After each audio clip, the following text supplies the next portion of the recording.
while they're learning how to fly. All right. Does anybody know what a chord line is? Well, of course, everybody knows what a chord line is. I'm getting up a picture, some notes. Okay. Let me go back. I'm going to start with, let's go for the 4 forces of for flight. Okay. So if you go to drawing, Jamie, 5-2 on the Pilot's Handbook of Aeronautical Knowledge. Okay. We have, and there's a couple pictures on there. One shows you the airplane is basically flying straight and level, and one was got a nose up attitude. Okay. First, we have thrust. Okay. That's one, that's what makes the airplane goes forward. And that's what the engine does. The engine is there to produce thrust to make it go forward. Obviously, when you, for example, when you stick your hand out the window of a car, okay, you're not moving, you're not feeling anything. When you step on the gas pedal, you start to feel the wind, and you also start to feel the resistance where your arms may want to go backwards some. Well, that's called drag, okay? So whenever you have thrust, you're gonna have drag. Drag wants to slow you down, thrust wants to make you go faster. There's a point where, for example, thrust is equal to drag when the aircraft is, for example, standing 0, it's not moving. If it's cruising at 100 miles an hour and the speed is steady, thrust is equal to drag. If you add power to the airplane to make it go faster, thrust is more than drag, but once the aircraft stops speeding up, thrust is equal to drag. Then we have lift and we have weight. Okay, lift is what makes the airplane go up, basically, and weight is what helps the airplane go down. So lift has to overcome weight when you're in flight. Well, people that are smart designed a whole bunch, have taken a bunch of things into consideration to figure out how lift can best be, how can I say, reproduced or done to make an airplane fly as simple as possible. All right. So let me go over some definitions. Okay, we have, how many axes do we have on board an airplane? We have 3 axes, okay? Think of that all 3 basically are going to intersect in one point, and that's going to be your center of gravity.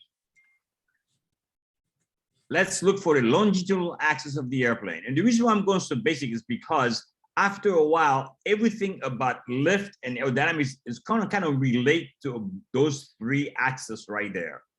So we have the longitudinal axis, and let me see, there's a figure for that I have. Jamie, if you can go Airplane Handbook of Aeronautical Knowledge, page 3-19. We have 3 axes.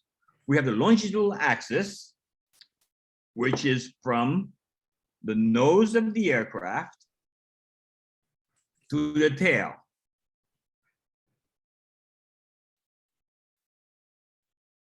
And that may not be basically any picture of an airplane might be good. We have the lateral axis, okay, which is from wingtip to wingtip. And we have the vertical axis, which is from the top to bottom. Now, the airplane moves along those 3 axes, and I don't think that's the right picture. Which book is this one, Jamie? Aeronautical. It doesn't go to that chapter. This is the. Let me go back. Which I'll tell you what. Just go back to the. The Pilot's Handbook Aeronautical Knowledge. That's where I'm at. So just give me. That's the wrong one. Which one would you like me? Airplane Flying Handbook. Exactly. Okay, which chapter? Go to page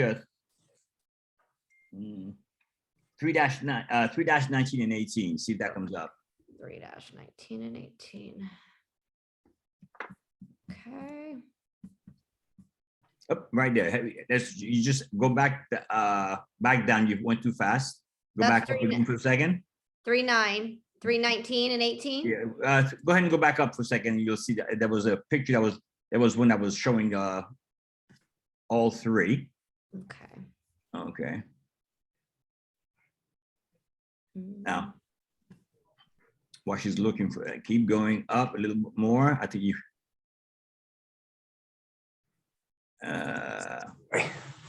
Okay, I think it's one before that, picture before that. All right, let's look. While she's looking for it, there you go, right here. You're going to. You passed it. There we go. That. Can you see it on your screen, a full screen? Of Right it? there. That's the Yeah, one. it's that one. It's that one right There there. must be a delay on your side. There's a delay Okay. on your end. Exactly. Yeah. Okay. So we have the vertical axis. Okay. As you can see, it's in green. The airplane goes left to right. Okay. That's usually by the rudder. If you push the rudder left on or right on the rudder, that's going to make the nose go to your left and make the nose go to the right. We have the lateral axis, okay, which is from wingtip to wingtip. And that's going to be the, anybody can, elevator. When you pull on the elevator, it makes the nose go up or down, okay? And then we have the longitudinal axis, which is from the nose to the tail. And that gives you the ailerons, which makes the airplane bank left or bank right. Based on those three, you can make the airplane do whatever you want to. Now, let's talk about some definitions. Can you bring up a picture of a wing, of a side picture of a wing, if you can, Jimmy? Keep going, scroll down and it will come up. Keep going. We have a wing is basically, if you look, is what we call has. Let me keep going. Let me see what you got.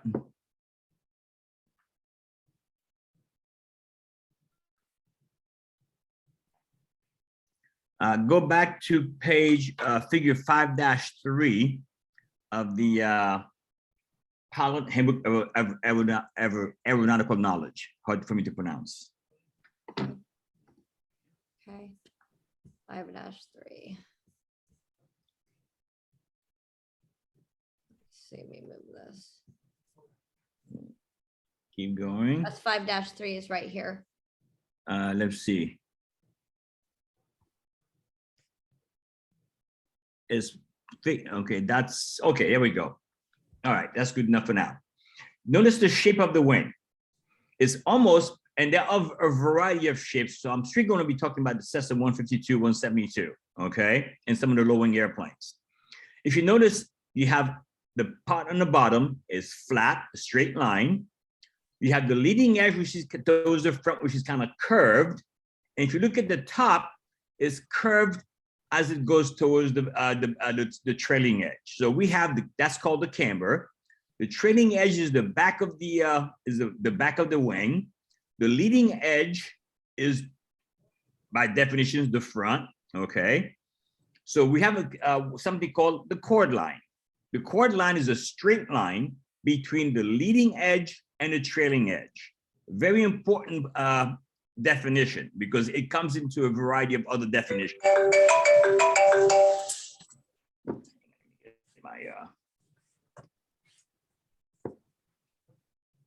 Now, let's see.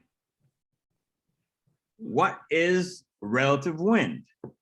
Well, people will say the relative wind is the wind that we create and it goes opposite the way we're facing. Well, not really. Okay. Relative wind. The definition of relative wind is basically it's the wind that we create. Okay, and it's opposite the flight path of an airplane. Now,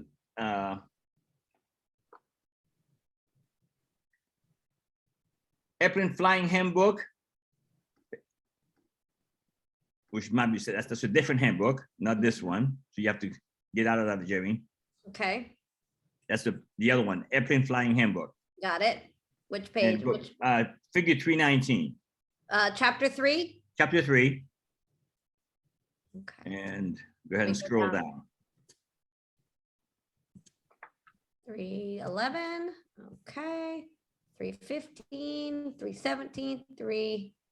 One more to go. This one right here. 319. Okay. Now, this is just to demonstrate what I want to explain what the relative wind is. Now, I know this, if you look at the picture, you have what the very first airplane, when it's on the top of the yellow one, it says best angle of climb, VXP. Don't look, for now, for just the purpose of definition, don't pay attention to the two definitions of VX and VY. The reason why I'm saying that is, for example, what is the definition of relative wind? And that's a very big important part also in especially in flying, in flying, because that really causes a bunch of problems, or can cause, and that also causes, how can I say, it's the basic for why the airplane is flies or stalls. So the relative wind, as I'm going back, is the wind that we create and is exact opposite of the flight path. Now, flight path, what it is not the way we're pointing. And what I was trying to show with those two pictures is the airplane on top could be pointing in one direction. That's what we're pointing at too. But your flight path may be the red line, which is at a different angle than what you're pointing. For example, let's talk about flight path. Let's say you're flying level flight, you're normal cruise in a Cessna 150. You're not losing altitude, you're not gaining, you're doing 100 miles an hour. Your flight path is exactly opposite the way you're pointing. So therefore, if you're going forward at 100 miles an hour, the flight path is going to be the exact opposite of your direction. Let's assume you are in slow flight. Now, when you're in slow flight, what you have to do is kind of raise the nose so you don't lose altitude.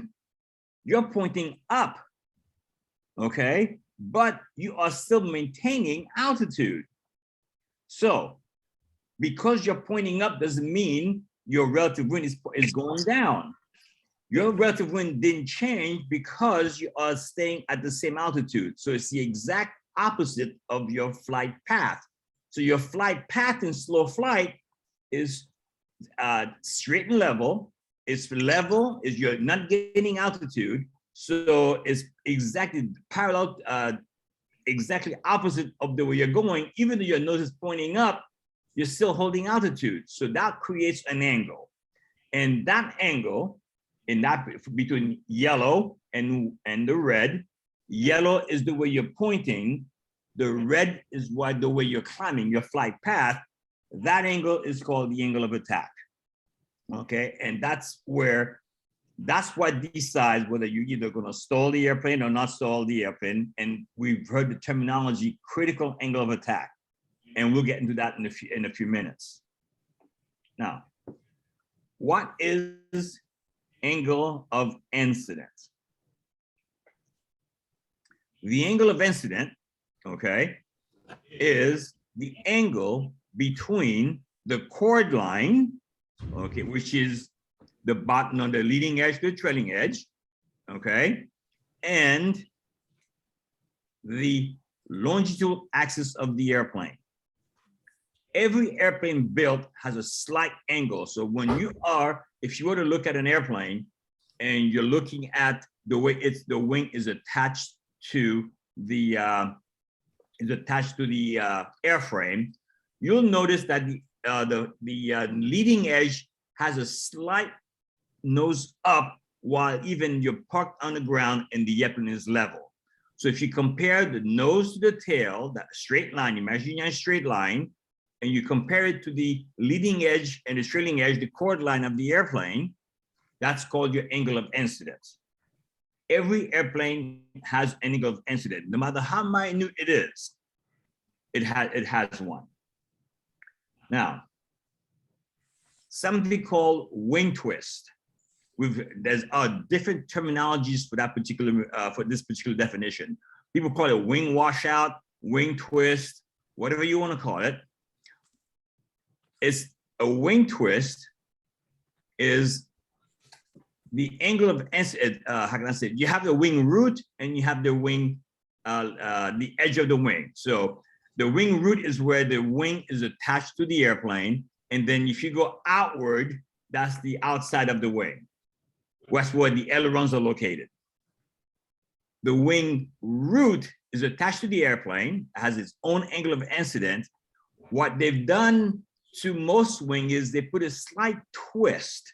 What it does is the leading edge of the wing tip has less of an angle of incidence as the leading edge of the wing root.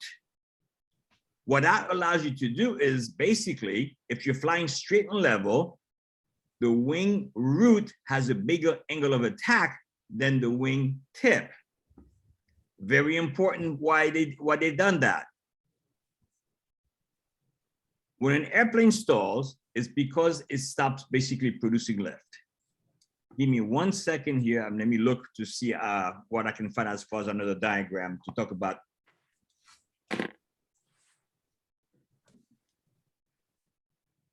When I'm hang on for 1 second.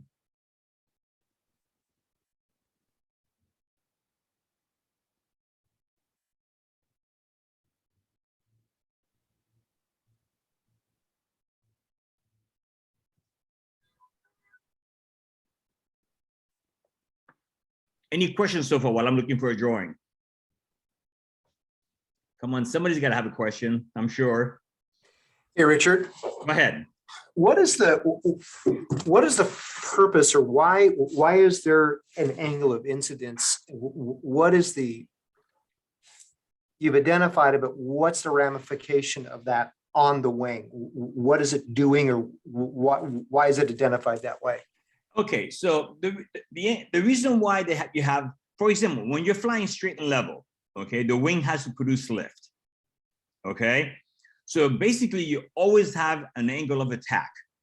If the airplane's flying, you're flying straight and level, same altitude, you're going forward, you need to produce lift in some way where the idea is so that airplane can keep on flying. So basically, it's a built-in angle of attack while you're flying straight and level. As the wind goes over the wing, you're automatically creating lift. Okay. Does that make sense? Yeah, it does. So if you're in an angle, if you're in a climb, is the pressure below the wing? All right. Well, okay, I see what you, let me go back and let's talk about lift for a second. Okay. Okay, that's one answer a couple of your questions. All right. Lift. How is lift produced? You have two things that help produce lift. One, we've heard for every action is an equal and opposite reaction, right? One of Bernoulli's principle. Also, as the air that we produce, as we're moving, we're going forward. As you know, if you were to put your hand outside of a car while you're moving, okay, when you're sitting still, nothing happens. When you step on the gas, you can feel the wind. That's basically relative wind. We're creating our relative wind. When the wind goes over the wing, we talked about the camber is more curved on top as it is on the bottom. The bottom is a straight line. The camber is the top is curved. So what you can think of is the top part, the camber is longer than the bottom part of the wing. So if you take a molecule of air, for example, I'm going to draw it and I'm going to show it. You take a molecule of air and you throw it against the wing. What happens? The molecule of air hits the wing, and let's assume that it splits in two. One goes on top and one goes on the bottom. All right. Well, if they're both going to meet towards the back at the trailing edge at the exact same time, the one going on top has to go faster than the one on the bottom. Well, that creates an area of low pressure versus high pressure. And it's without the drawings, it's going to be kind of hard to explain, but I'll do my best, but I'll give you an example in a minute. And what I'm going to do is I'm going to show you something. I've got a piece of paper right here, okay? What I'm going to do is I'm going to make believe I'm going to blow on top of the part of the top of the piece of paper. I'm not going to blow on the bottom, okay? So just making believe that the air going on top of the wing is going faster than going on the bottom. Watch what's going to happen. as I blow, the more I blow, you notice that piece of paper, it came up. So what happened there is by the air going faster over the top of the wing, it creates an area of low pressure. There is no air on the bottom. It's just standard pressure, which means higher than the top one. What happens basically is the high air trying to get to the top creates a upward lifting movement. That's basically how lift is produced. Now, a second part is, let's say when we're climbing, okay? We have the relative wind is again going towards is exact opposite of the flight path of the airplane. You're going forward, your relative wind, the wind is going over the camber, okay? But what it also does is it hits the bottom of the wing. What happens is the air, as it hits the bottom of the wing, gets deflected downward. And what that does, it produces an upward movement. Let's see if you can see this picture right here that I drew.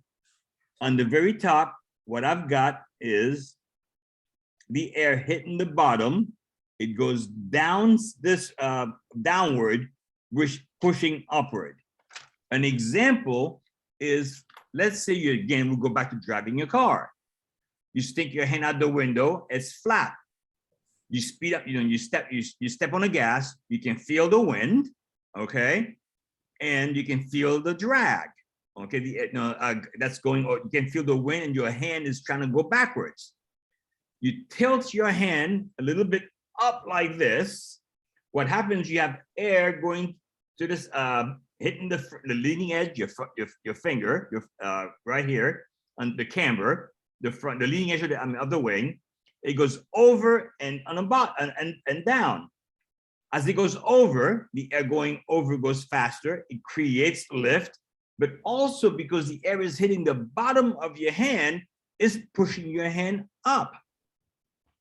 So for every action is an equal opposite reaction. Let's say, for example, a balloon. Okay, you blow up a balloon. Okay, it gets bigger. You let go. The air goes out one way, and we've all seen this. The balloon doesn't sit there. If you were to let go of the balloon, it would just go the exact opposite way. So the air goes one way, and the balloon goes the other way. Same thing as when the air hits the bottom of the wing, it goes down, which makes the wing go up. For every action is an equal and opposite reaction. Basically, that's the basic principles of how lift is created. Okay. Mia has a quick question. She says she put in the chat, does the angle of incidence change such as the angle of attack? No. Remember, the angle of incidence is something that's permanent. The wing is bolted on the wing, on the airframe. So that never changes. So I'm going to use a number. If the angle of incidence is 8 degrees, it makes no difference what position the aircraft is because the wing doesn't move. The wing is bolted on the airplane. So therefore, the angle of incidence is always stationary. It does not change. Does that make sense? Yes, I'm going to give you an A on that, Richard. Okay. Well, thank you. Now, I've gone over some definitions, right? Long axis, vertical axis, lateral axis, leading edge, chord line, and trailing edge. Now, the trailing edge is, I think, is self-explanatory. You have the leading edge of the wing, that's the front. The trailing edge of the wing is the back part of the wing. Angle of attack we've talked about is the the angle between the chord line and the relative wind. Okay, we'll talk about wing twist. That's where the angle of incidence at the wing tip is slightly different than the wing root, and I'll explain to you the reason why. I gotta find the right picture for it. The wing root is the part that's attached to the airframe. Okay, so if I was to throw a number out there, just for example, the wing root may have an angle of incidence, let's say, of 10 degrees. It's a pretty big number, but I'm exaggerating. The wing tip may have an angle of incidence of 5 degrees. So all things being equal, the wing root has a bigger angle of attack, will always have a big angle of attack as the wing tip. And angle of attack is when we reach, is what determines, how can I say, how much lift we're going to produce. Now, when we exceed the critical angle of attack, that's when an aircraft stalls. So by just what I gave you as far as the angle of incidence, if we have a built-in angle of attack that's less at the wing tip as it is the wing root, what happens is the wing root will always stall first before the wing tips. Okay? Well, the reason why they've done that, the aircraft manufacturers have done that, is people hear, oh, aircraft is in a stall, and that means that I can't control the airplane. Well, one of the demonstrations I do when I teach, when I'm teaching a new student, is I will stall the airplane. I will keep it in the stall by holding the yoke back so it has a high angle of attack, and then I make the person do a left turn and a right turn. The airplane is totally controllable even during a stall. Well, why is that? That's because, as I said earlier, the stall will start from the wing root. The wing root has the bigger angle of incidence, it's going to have a bigger angle of attack. The wing tip has less angle of incidence, it will have the less angle of attack.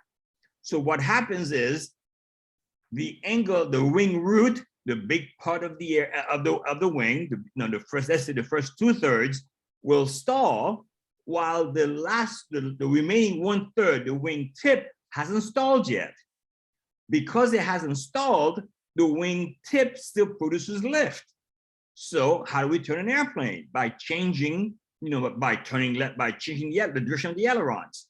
So you still have control of the aircraft during a stall. You can make it go left, you can make it go right. It makes no difference, which way you want to go. The wing tips have not stalled yet. Therefore, you have complete control of the airplane, even during a stall. Let's see.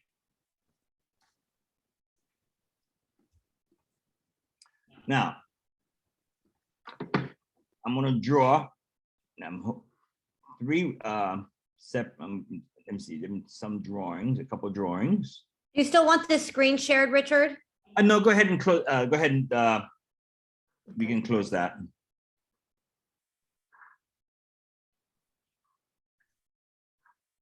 There's a term that's used, okay, called separation point, okay?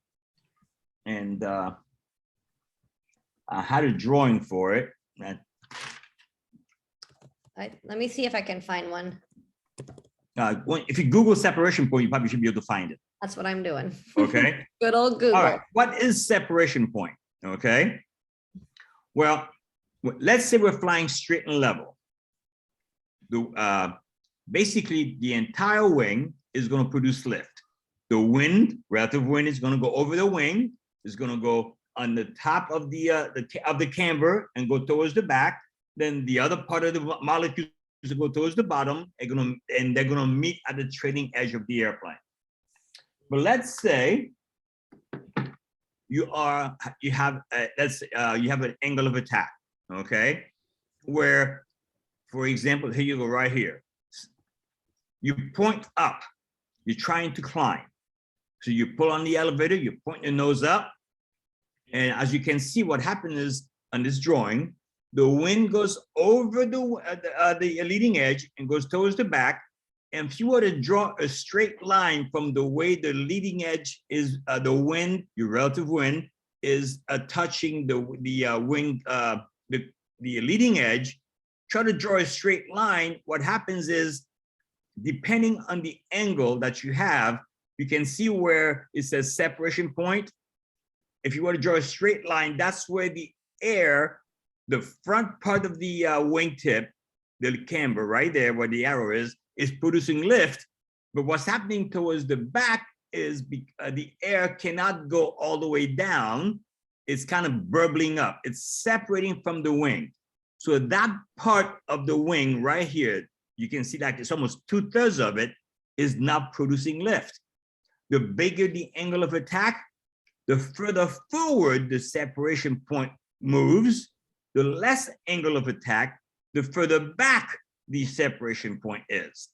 So in this particular drawing, you can see that almost 2/3 of the wing, it has burble air, and 1/3 of the is got, you know, it's streamlined and it's got smooth airflow.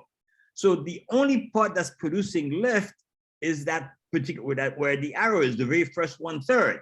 Well, you got to have a certain amount of lift for it to fly. Okay. Now, how much exactly? It all depends. But as you can see, the majority of the wing is not producing lift. And there's a certain point where when you don't have enough lift, that's where the airplane doesn't want to climb anymore. It doesn't want to fly anymore. Therefore, you reach its critical angle of attack. And therefore, that's what the stall, that's when you have a stall. So the separation point is where basically the air that's going above the top of the wing, the camber, is no longer, how can I say, flowing smoothly across the camber, and is separating. It becomes, you see where it says turbulent flow, it's no longer smooth, it's turbulent, and that part is not producing lift. So as you can see, the further forward, the less wing of the top of the wing is producing lift, and the further back, when you're flying straight, the more lift you're producing. That's called separation point. Any questions so far? I see pictures of people that are smiling, but they're not moving. So it must just not. That's a picture. I know, it's just a picture. Anybody have questions? You got to have something on this. I would like to add something. Sure. I'm going to try and share my phone screen through my camera, but there is an app called the Wind Tunnel app, something that I used to use. And essentially you can draw the camber of the wing and you could show high pressure versus low pressure. And it shows the air that's dissipating, or like Richard was just talking about, at the end of the wing there. And then you can also change it to where, so that's high pressure and low pressure. And then we also have it to where you could see smoke come over the wing, just like that. So you can mess with it. You can redraw the camber of the wing to a higher angle of attack, and it'll show that disruption to show what happens if you exceed, or, you know, a critical angle of attack. So this is just a fun little app. It's free. What's it called? download. I'll put it in the chat. What's it called? The wing? It's called the Wind Tunnel free. The one thing is with Google nowadays, you know, if you Google any word, any definition, okay, it will give you pictures and will explain to you exactly what it is. So we should trust the internet? Oh, definitely. Not 100%, okay? Not 100%. But the thing is, though, with all the definitions I've just given you, those are basic definitions that will help explain to you, how can I say, you know, what's needed to pass the check right, private, commercial, even a CFI.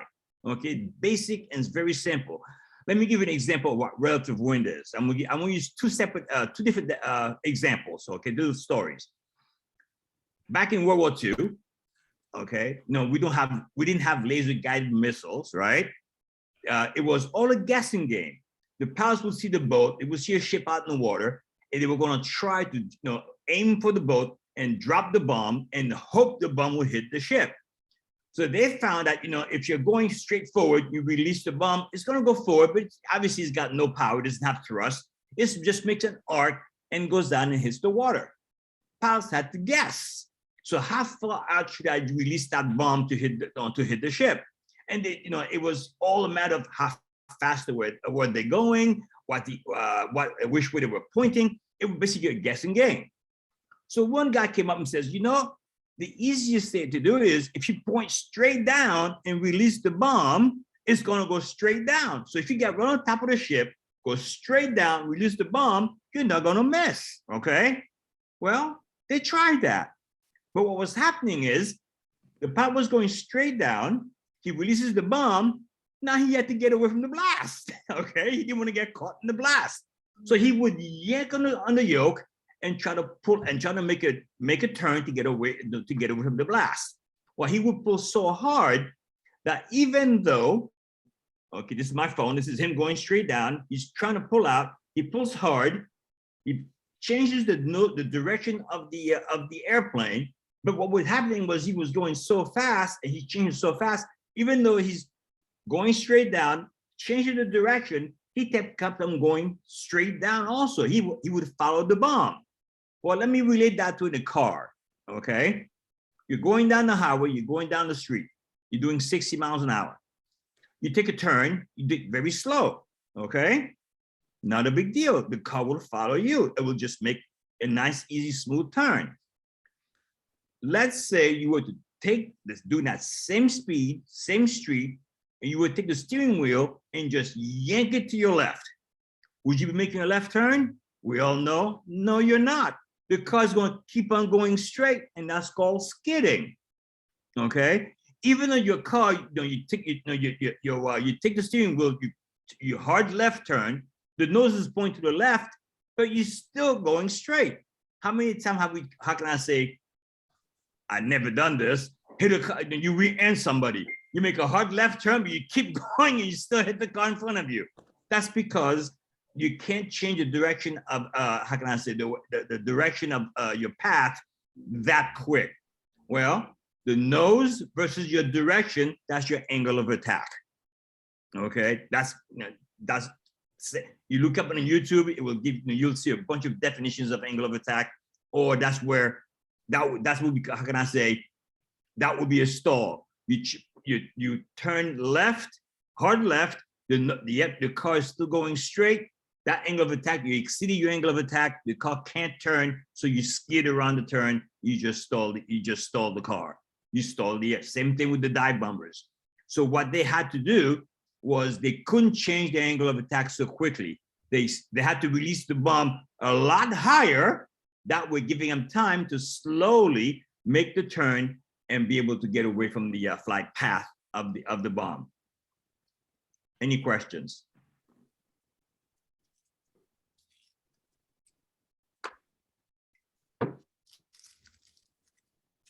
Everybody's smiling. Sarah, can you add anything? No, everything's pretty good. I haven't gone over any of this material in a really long time, so it's a really great refresher. I'm just kind of soaking it all in, but I am smiling, even though you can't see my photo. Good. Sarah, where, Okay. Sarah, where, do you fly helicopters? I do. So I work for Atomic Helicopters out of Seattle, but they've recently ended their flight school portion. So they focus on tour charge excursions. So I'm actually looking to transition over to the fixed wing world and then come back to helicopters a little later. Well, let's talk about helicopters, okay? All right. Okay. Richard flies helicopters too. All right. Okay. Well, the rotor blades are basically a rotating wing. Okay. The helicopter sits still and is turning, and basically the wings are spinning. And same thing, if you change the angle of the wing, okay, or the angle of attack of the wing, or the angle of incidence, how it's hitting the relative wind, that creates lift. Okay, so basically a helicopter is just like an airplane, but you have the rotating, the airplane has a fixed wing, what we call it, okay, it's a fixed wing, and a helicopter is a rotorcraft, it has a rotor wing. It's basically the exact same principle, and as Sarah knows, the rotors can stall. Okay. And do you remember what that is? What's that, when that happens, Sarah? Is she there? Yes, I'm here. Okay. I'm putting you on the spot there, okay? When does a rotor blade stall? Do you remember? What's that called? Oh, I know it's like there's like the term retreating blade stall, retreating blade stall, exactly. And what happens is that how can I say, the wing has too much of an angle of attack and does not have enough, it can't produce enough lift for the speed the aircraft is trying to go, and therefore it's not producing the lift, and therefore there is no more, it stalls. Any questions?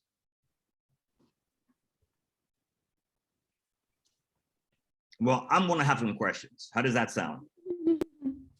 All right. I'm assuming we're all working on a rating of some kind, correct? Yes, yes, nod heads. Okay, thank you. All right. What is the leading edge?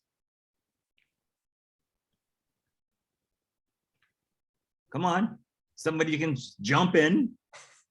The front of the wing. Say again. The front of the wing. Is it the Okay, wing? that would be correct. That's Okay. that's the leading edge. What's the trailing edge? The end, the tip of the opposite end. Okay, what's angle of incidence? That's where the wing is attached to the fuselage. Kind of. A little better than that. The angle at which the wing is attached. Okay, let's be more, even be more, how can I say, more precise? From what, from where to where? That's Between the From chord the line wing root and to the the wing. wing tip. okay. No, the chord line, okay, is the angle between the chord line and the longitudinal axis gives you the angle of incidence. Okay, Okay, One more time. What gives you the angle of incidence? the angle of incidence. Okay, so let's go back to chord line.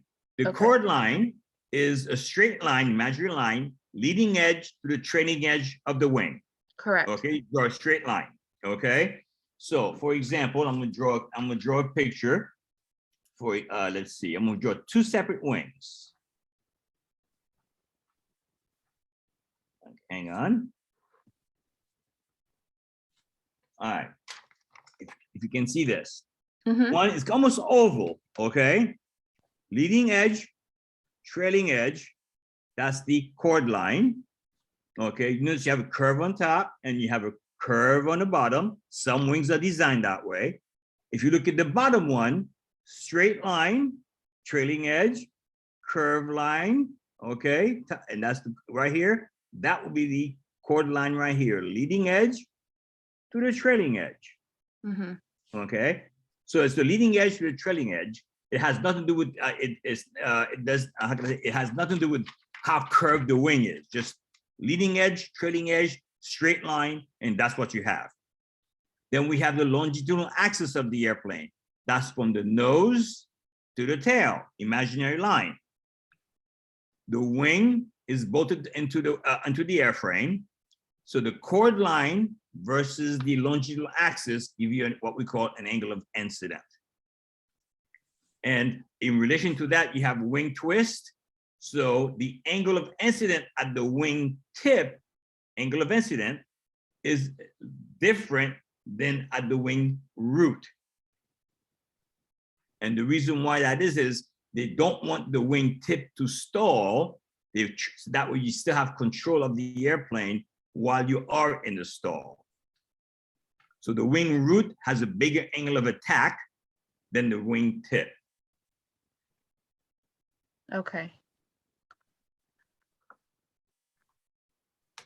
Thank you. You are welcome. Let me talk about one more thing that I haven't given a definition of. Anybody want to know what adverse yaw is? All right. So adverse yaw definition is the tendency of an airplane or an aircraft it's a tendency for the nose of an aircraft to turn or to point, whichever way, in the opposite direction of a turn.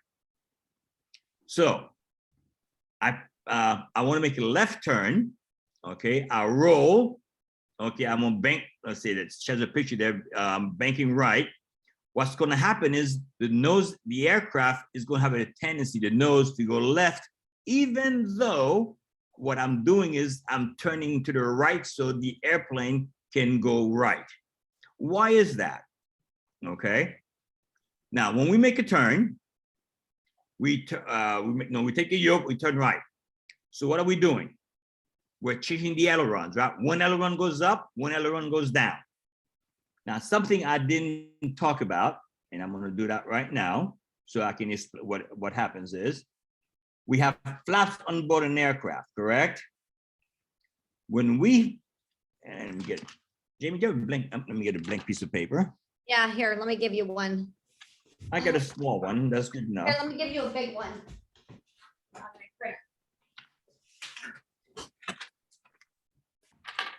Here you go. Thank you. You need a pen? I got one.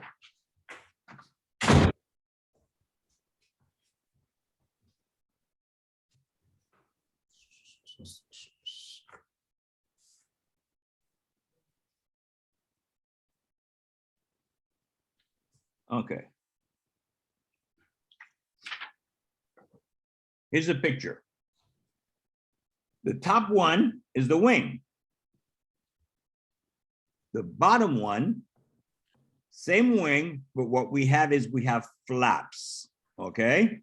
So now I'm gonna draw you the chord line for the bottom one. What's the definition of a chord line? Leading edge to trailing edge. So let me write it down.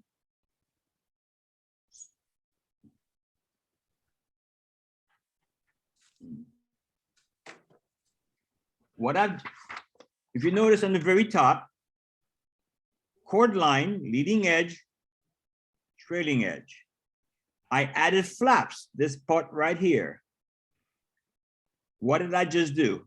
Leading edge to trailing edge. I just changed the chord line for that wing. Okay. And if my relative wind was, I'm gonna go like this with two arrows. Relative wind this way, relative wind this way. Bigger angle here and versus straight. That's why this wing just got bigger because I've added the flaps. And a big wing produces more lift, and the more lift I produced, the slower I can fly. Okay, so adverse yaw. When I'm making a turn, I turn to the right. What I'm doing is I'm gonna raise the aileron on the right wing. The right wing is gonna dip, and the left, I'm gonna lower the ailerons on the left, and what that does is the left wing is gonna go up. Well, remember, what I was, the flaps or ailerons, almost the same principle, the basic same principle. What I did was the left wing is I changed the chord line of the left wing. When I lowered the aileron, I created more lift. The second thing is, for every action is an equal and opposite reaction. The aileron is down, the wind hits the aileron, it goes downward, again, it pushes the wing up, okay? So now the left wing is gonna go up and the right one is gonna go down. Remember, whenever we have lift, what do we have? We also have drag. The right aileron went up, and what it's doing is kind of doing the reverse of the chord line. It's killing the lift of that wing, okay? So when we have speed, when we have thrust, we have drag, okay? The left wing, as it goes up, I create a lift, I created drag. The right wing, I've reduced the lift, so I've reduced the drag. So the left aileron, the left wing, increased lift, increased drag, it goes backwards. And the right wing that goes down, reduced drag, it wants to go faster. So even though I'm banking to the right, the nose of the airplane is gonna wanna go left. So the tendency of an airplane, of the nose of the airplane, to point in the opposite direction of the turn. So what fixes that? What axis is going to help stop that? Anybody tell me? The rudder, okay? So now that's where, if you were to make a turn and you keep your feet flat on the floor, it's going to become an uncoordinated turn.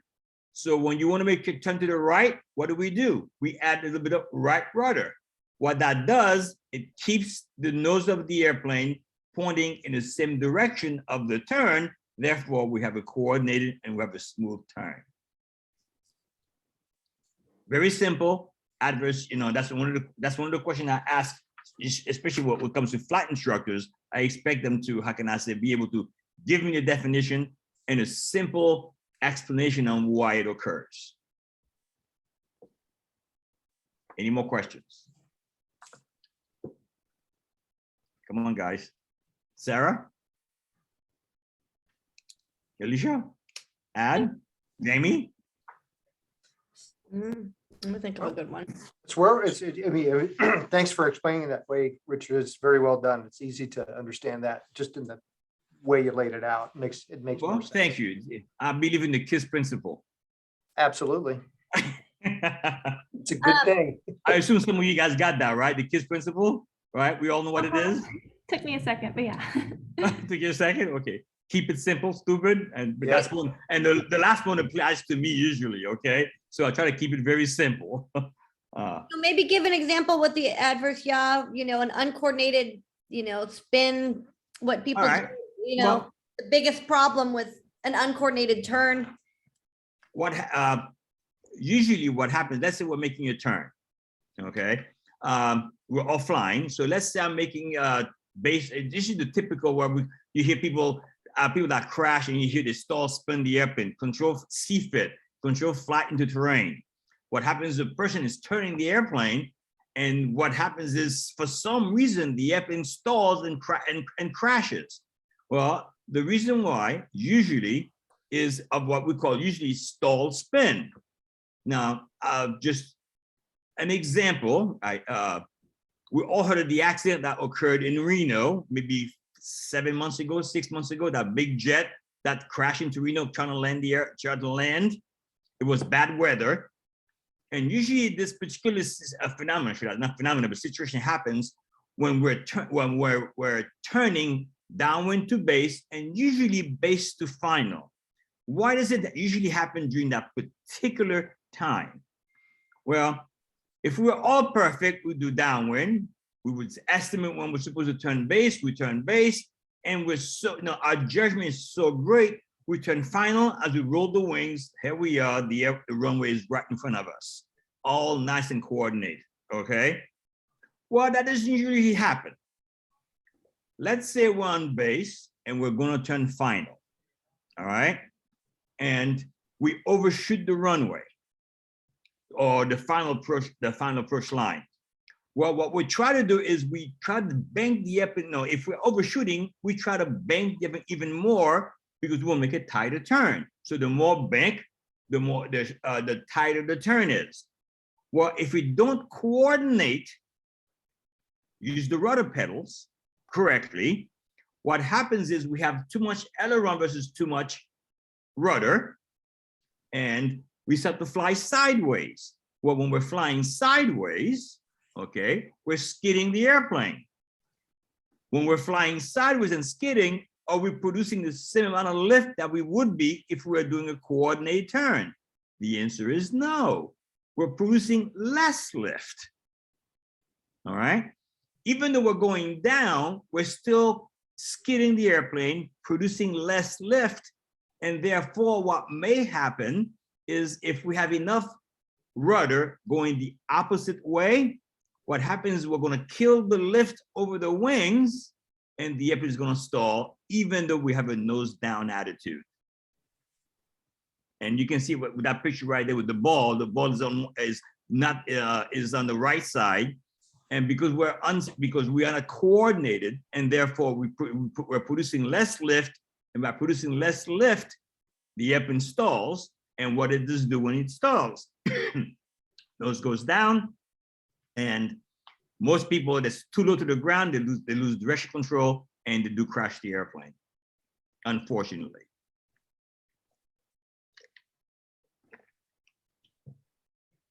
Now, as I said before, an airplane stalls, it takes, how can I say, you still have control over the airplane.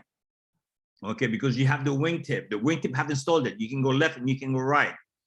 So with your instructor, something that you may want to, just ask them to demonstrate how even during the stall, you can control the airplane by banking in the directions you want to go. A lot of instructors are probably not going to do that with you, just so you know, except for if you've got Richard. It's a good exercise, and what it really does, okay? It's a great exercise. It's a great exercise, and the reason why it gives you confidence in the airplane. Gee, I'm stalling, and I can make it go left and go right. Yeah. Because most people are afraid of stalls, but with just even one demonstration that shows you still have control of the airplane, believe me, that cures people from being afraid of stalling the airplane, because, gee, I can still control the airplane. So what? And when we're landing the airplane, sometimes, what do we try to do? We try to land as slow as possible, where she stalls a little bit, 3 or 4 feet above the ground when we hear the stall horn. Well, as long as we're coordinated and we're doing what we wanted to do, there's nothing wrong with that. It's okay to land at slow speed or with the stall horn on.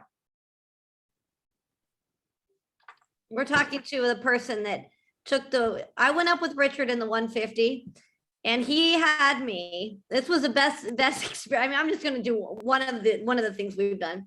We turned the propeller completely off, stopped. And we're only talking, this isn't a multi-engine, this is a single engine. And what he had me do is, once we had a lot of altitude, because you got to have a lot of altitude, props off, things not going, and mixture full in. And instead of restarting the engine with the starter, nose dived it down, because what happens, and this is an aerodynamic, we can explain, the propeller will start eventually going. This would be a good lesson in itself. And it starts going, and then once it starts flying again, you come out of it. So explain that, That's not something most instructors will do, okay? What Jamie's describing is basically, one of the maneuvers that you're going to practice with an instructor is emergency landing. What happens if the engine was to quit? What happens if you were to run out of gas? Okay. Well, people think you run out of gas, the propeller stops spinning. No, it does not. As the propeller is a wing. The wing produces lift, because it's how can I say? It's not on top of the airplane. It's bolted to the engine. As the engine turns, the wing turns, just like a propeller in a helicopter, just a bit of a helicopter. What happens? You're producing lift, and the lift is what's pushing you forward. Okay. So as long as you have forward speed, the propeller will still turn. Well, even if you were to pull the mixture out, it will still turn. So how do we stop the propeller? How do we stop it? Well, the idea is you want to reduce the angle of attack, and you want to try to produce as much drag as possible.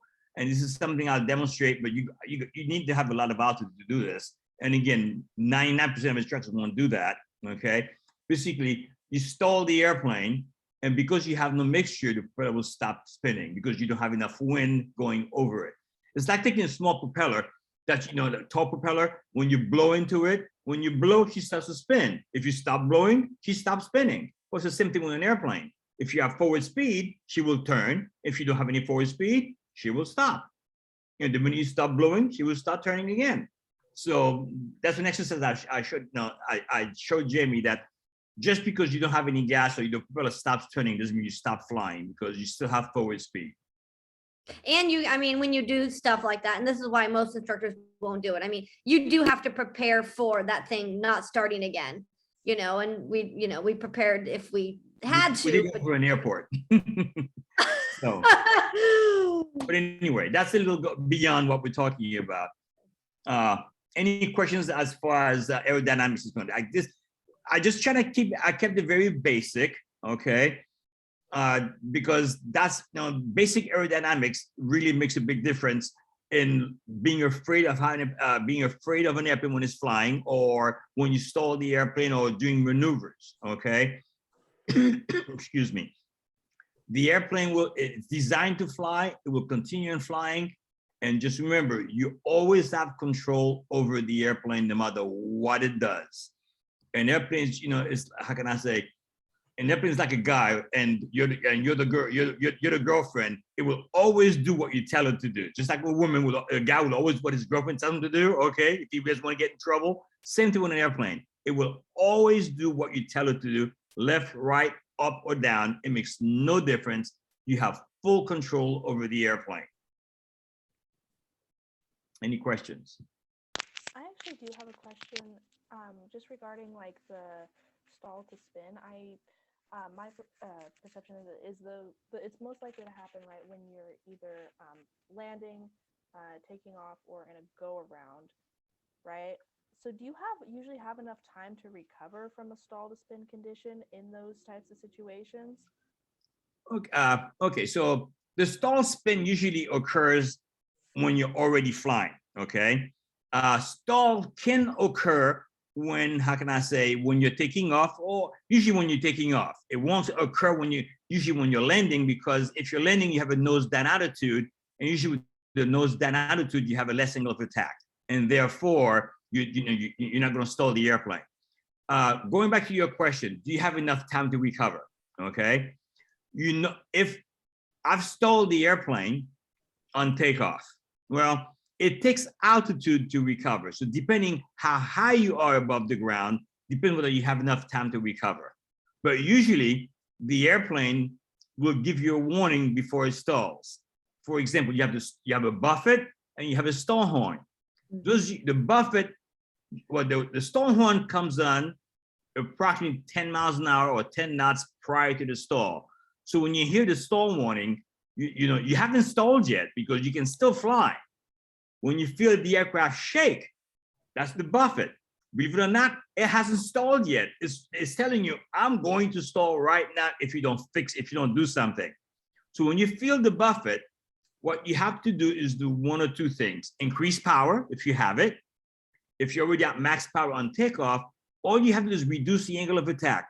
Lower the nose slightly. You will stop. You won't climb as fast, but by lowering your nose, you're decreasing the angle of attack, and therefore, by decreasing the angle of attack, you're going further away from the stall, and therefore, you should be able to recover. So on that note, and that's a good question, Mia. I think Mia asked that. So when you are, doing a go around, let's say, and you're close to or you're coming into land and it's not working out, and you start to go around and you don't get enough power, and then you start to stall. I mean, for the most part, you usually start kind of feeling the buffet, and then you kind of start feeling that wing come down. Like it doesn't just plop, it kind of goes slowish. At least when I've experienced it, that's what it's done, I guess, depending on the airplane. And as long as you bring it back together, then you don't go over it. I mean, the people that completely stall, spin, and plop down are because they are not doing any inputs at all to correct that. Because you technically can correct it pretty close to the ground, right? Yeah, you can. Now, let's talk about the spin part, because you hear the word stall, spin. Most during a stall, that's where you're practicing stalls. If you have an uncoordinated turn, this is where one wing produces more lift than the other, okay?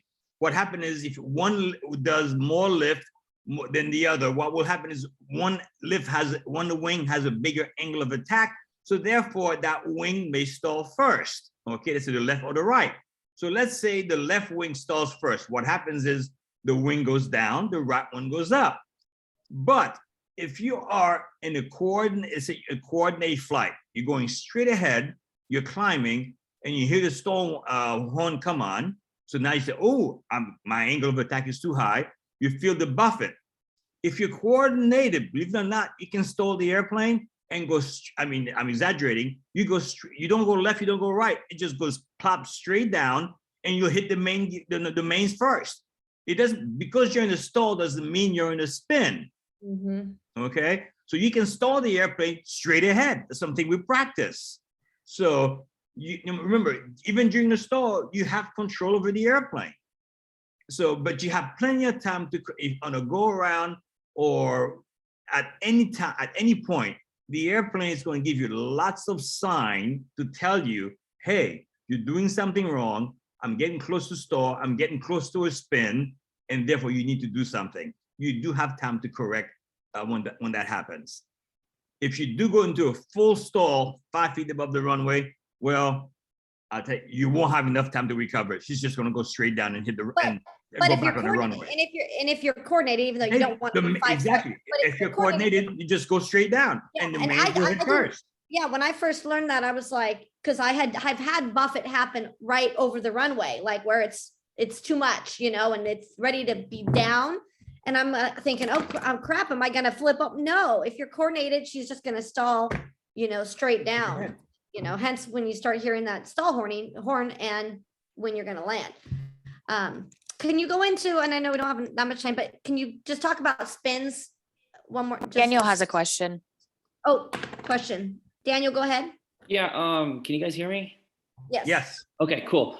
I thought when you're like when you have an airspeed that slow and you're in like a stall situation, I thought you're supposed to keep your ailerons more neutral and use more rudder so that if a wing dips, you're not putting yourself into a spin. That would be situation. correct. Remember, you have control of the airplane in any, Yeah. you know. So the idea is if you keep your wings level, Right. keep your nose straight, you're not going to go into a spin. You're going Right. to go, basically, if you stall, you're going to just go straight down. Right. I'd rather stall Go straight straight forward. down, then exactly. Yeah. That's what I'm saying. In any situation, you have control of the airplane. Even in the spin, you have control of the airplane. And most airplanes, like the 152 to 172, you know, if you get in the spin, again, at a higher altitude, if you just let go, she'll recover on its own. It might take you a little longer, but they're designed to do that. They're very stable aircraft. Just let go and she'll just fly right out of the spin. That's how I learned my first spin. That my instructor was like, all right, let me show you how easy this is, Jamie. And it was in a 172 or something. And he just said, okay, we're gonna stall. And then it flew itself out of it. I'm like, okay, it did better than I did. It does. It's a forgiving airplane most of the time. Any more questions? Richard, as a DPE, and Mhm. for those that are getting their private pilot's license, do you recommend them, because most CFIs do not introduce stalls into their private pilot training. They kind of breeze over the, You have to stall the airplane. I'm sorry, not stall, I'm talking about Spin. spins. Sorry about that, let me clarify. So spin training for me, when I got my private pilot's license, they really didn't go into it, but I think it's important. Is that something that you recommend private pilots and Yes. pilots in general do spin training? Yes, I do. And the reason why is if I didn't know spin before I soloed, I wouldn't be here today. Right. Okay. Because I got into a spin when I was doing a solo, doing a stall, and I was not coordinated. And I mean, it was a Cessna 150, and it flipped on its back so quick, it was ridiculous.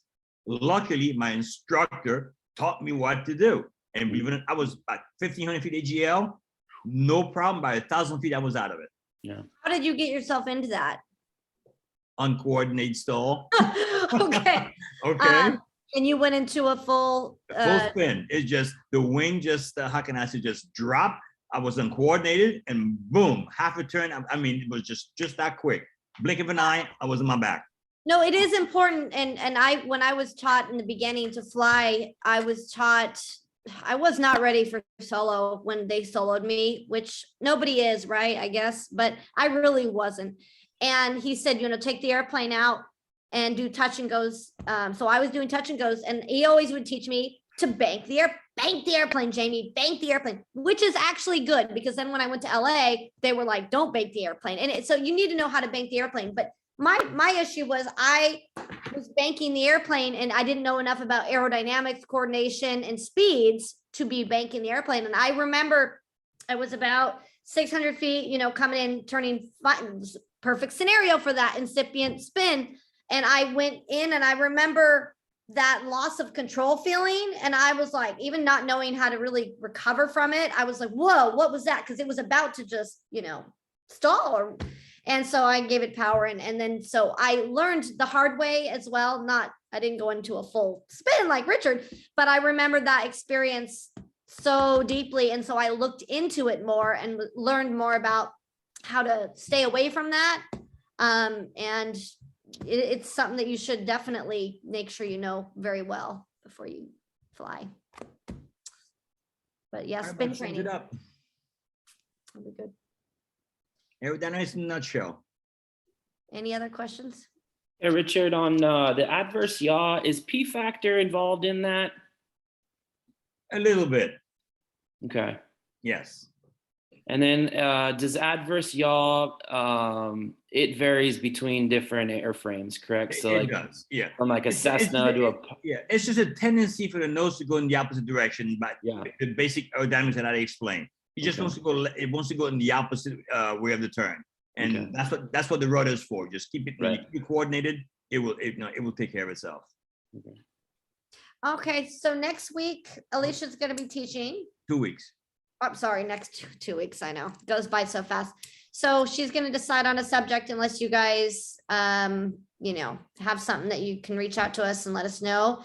And we're gonna come back to aerospace and aerodynamics and all kinds of stuff, you know, throughout the year. Because it's a lot that we're throwing at you, but you always get a little piece from each lesson. And then also I do record these videos, so if you guys want a copy of it, we will send it to you. And obviously, if you have any questions, feel free. Don't wait for the next lesson. If you got a specific question, email it to Jamie and or text me or whatever. I'll be more than happy to answer the questions. Yes, yes. And then for all the female members, sorry, boys. For all the female members, we do for our membership. Thank you for joining the membership. First of all, everybody. It really helps with us to be able to give out, you know, more scholarships. We're doing $1,000 members only girls scholarship coming up in December. We're just trying to earn enough money to give that away. And then for our members, now we're in California and we know that some of you aren't, but Richard does do a monthly membership only scholarship for the check ride, no matter what rating you're getting. So airplane flight Southwest cheaper than a check ride. So if you are interested in getting your next check ride done, apply for that scholarship on the Girls Love to Fly, and you might just win. So throw it out there. We appreciate what Richard does for us. Yay. All right. That's Thank you, it. Richard. You're welcome. Thank you for Thank showing you, up. Richard. Thanks, Yeah. everyone. Thank you. Bye.